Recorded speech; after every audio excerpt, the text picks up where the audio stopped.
చింతపండు పులిహోరని ఇంట్లోనే పర్ఫెక్ట్ కొలతలతో గుళ్ళ పెట్టే ప్రసాదం పులిహోర లాగా ఎంతో రుచిగా ఎలా తయారు చేసుకోవాలో ఈ రోజు మనం చూద్దాం. దానికోసం అన్నం వండేటప్పుడు అందులో కొంచెం పసుపు 1 స్పూన్ నూనెను వేసుకొని ఇలా పొడిపొడిలాడుతూ వండుకోవాలి. పులిహోర ఫ్లేవర్ఫుల్ గా ఉండడం కోసం ముందు కొంచెం కరివేపాకును వేసి తర్వాత దానిపైన అన్నాన్ని వేసుకొని పక్కన పెట్టి చల్లారబెట్టుకోవాలి. బాండీలో ధనియాలు, జీలకర్ర, మిరియాలు, మెంతులు, ఎండుమిర్చిని వేసుకొని వేయించి చల్లారిన తర్వాత పౌడర్లా చేసుకోవాలి. 1/2 కేజీ బియ్యానికి 50 గ్రాముల చింతపండుని నీళ్లు పోసి 2 నిమిషాల పాటు ఉడికించి అది చల్లారిన తర్వాత మిక్సీలో వేసి పేస్ట్ లా చేసుకుని స్ట్రెయిన్ చేసుకోవాలి. ఈ చింతపండు గుజ్జులో పచ్చిమిరపకాయలు, తగినంత ఉప్పు వేసి లో ఫ్లేమ్ మీద 5 నిమిషాల పాటు ఉడికించుకోవాలి. బాండీలో నూనెను పోసి శనగగుళ్ళు, శనగపప్పు, మినప్పప్పు, జీలకర్ర, ఆవాలు, ఎండుమిర్చి, పచ్చిమిర్చి వేసి వేయించి తర్వాత కొంచెం ఇంగువ, కరివేపాకును వేసి వేయించి లాస్ట్ లో చింతపండు గుజ్జుని కొంచెం పసుపును వేసి ఇలా ఆయిల్ పైకి తేలేంత వరకు ఉడికించుకోవాలి. ఇప్పుడు అన్నంలో ముందు రెడీ చేసుకున్న పొడిని వేసి ఒకసారి కలిపి ఆ తర్వాత ఈ తాలింపును వేసి కలుపుకుంటే టెంపుల్ స్టైల్ చింతపండు పులిహోర రెడీ. వినాయక చవితి స్పెషల్ వినాయకుడికి ఎంతో ఇష్టమైన ఉండ్రాళ్ళ పాయసాన్ని ఎంతో కమ్మగా చాలా రుచిగా పక్కా కొలతలతో ఎలా తయారు చేసుకోవాలో ఈ రోజు మనం చూద్దాం.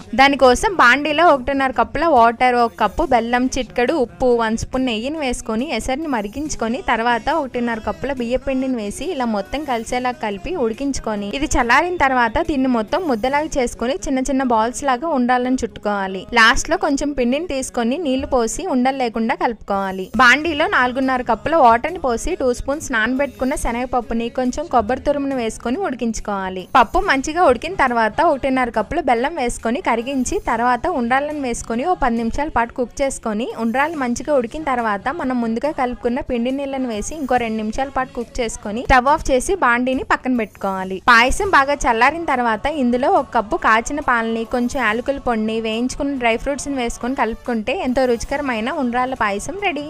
బొజ్జగనపయ్యకు ఎంతో ఇష్టమైన బెల్లం కుడుములు, ఉండ్రాళ్ళని పండగ రోజు చాలా సింపుల్ గా తక్కువ టైంలోనే త్వరగా రెడీ అయిపోయేలాగా ఎలా ప్రిపేర్ చేసుకోవాలో ఈ రోజు మనం చూద్దాం. దానికోసం బాండీలో 3 కప్పుల వాటర్, 2 స్పూన్లు నానబెట్టుకున్న శనగపప్పు, 2 స్పూన్లు కొబ్బరి తురుము, 1 స్పూన్ నెయ్యి, కొంచెం సాల్ట్ ని వేసుకొని పప్పుని మంచిగా ఉడికించుకొని అది ఉడికిన తర్వాత 1.5 కప్పుల బెల్లం, కొంచెం యాలకుల పొడిని వేసుకోవాలి. బెల్లం చక్కగా కరిగిన తర్వాత ఇందులో 2 కప్పుల పొడి బియ్య పిండిని వేసుకొని ఉండలు లేకుండా కలిపి 2 నిమిషాల పాటు ఉడికించి లాస్ట్ లో నెయ్యిని వేసి చల్లారబెట్టుకొని తర్వాత కలిపి ఈ పిండిని ఒక ముద్దలాగా చేసుకోవాలి. ఇప్పుడు దీన్ని మీకు కావాల్సిన షేప్ లో ఉండ్రాళ్ళగా అయినా, కుడుములుగా అయినా, లేదంటే ఈ షేప్ లో అయినా, మోదకులా అయినా తయారు చేసుకొని పెట్టుకోవాలి. ఇప్పుడు వీటిని మీడియం ఫ్లేమ్ లోనే 15 నిమిషాల పాటు ఆవిరి మీద ఉడికించి తీసుకుంటే కమ్మనైన బెల్లం ఉండ్రాళ్ళు రెడీ. మీకు ఇష్టమైన వినాయక చవితి ప్రసాదం ఏంటో కామెంట్ చేయండి.